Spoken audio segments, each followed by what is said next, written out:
14 1/2 inch center of this rolled gym mat.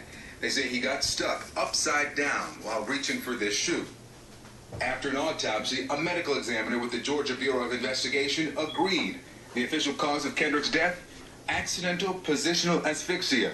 Kendrick was suffocated by his own body weight. We examined all the alternatives that were presented to us, and the only one that fit the physical evidence and the forensic evidence and the testimonial evidence that we received was this is an accident. Accident, we just didn't believe. Kendrick's parents, Kenneth and Jacqueline Johnson, believe the story about the shoe is a cover-up. When I went and viewed his body that Sunday, you can see something happened. You can tell he was beaten. In June, the Johnsons exhumed Kendrick's body and hired Dr. Bill Anderson to conduct an independent autopsy. Anderson says he found evidence of bleeding under the skin near Johnson's right jaw.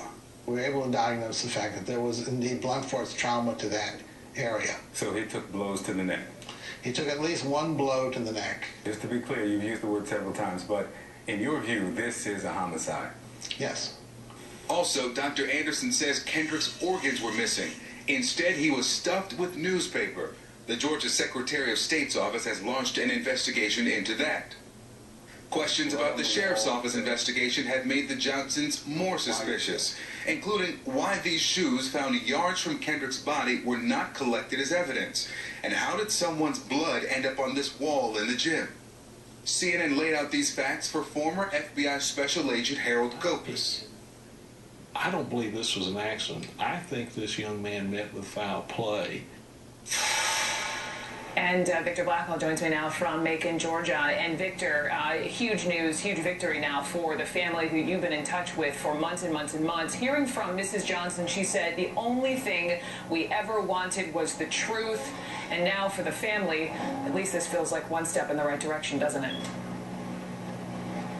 It does. They've been waiting and hoping for this federal investigation, not just since we started doing this story 6 months ago, but since his death and since they got that report from the sheriff's office in Lowndes County that this was not the result of foul play. That's at least questionable to U.S. Attorney Michael Moore since he decided to open this investigation. There's a couple of sentences in his remarks, and I have a copy here that he made today that stand out, Brooke, and I want to read just these two sentences.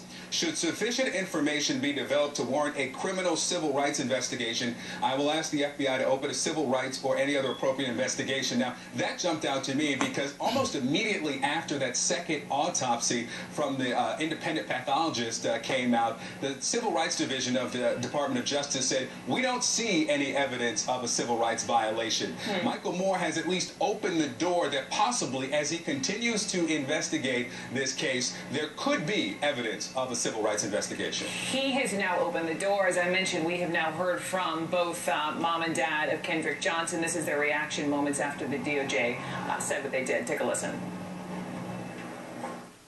We're happy that our investigation been launched. We're happy with that decision. We're happy. The only thing we ever wanted was the truth. This is a murder mystery that we have to solve. We believe it should be a matter of simple justice.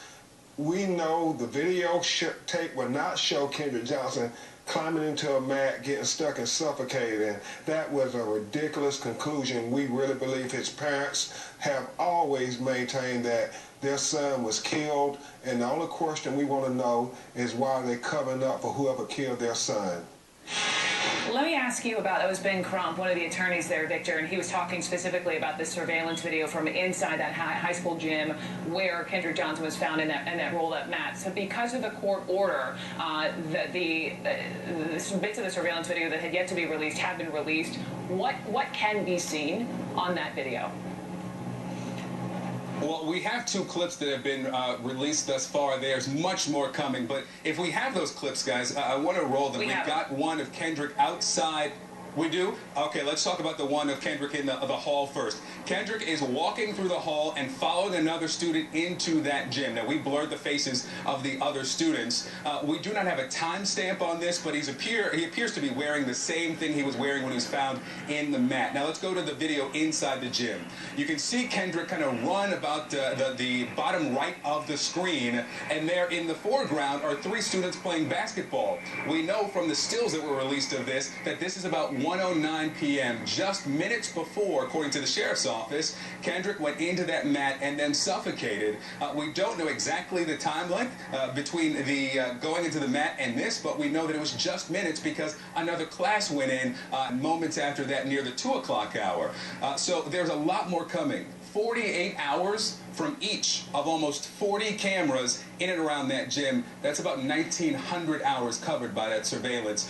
The office of the attorney representing the sheriff, they've not released all of that yet, but when it is released, it will go to the family because of their lawsuit. It would also come to CNN because we joined that lawsuit as part of our public records request. And as soon as we get it, we'll start looking through frame by frame. Okay, we know you will. Victor, thank you very much. Victor Blackwell for us in Macon, Georgia. I want to turn now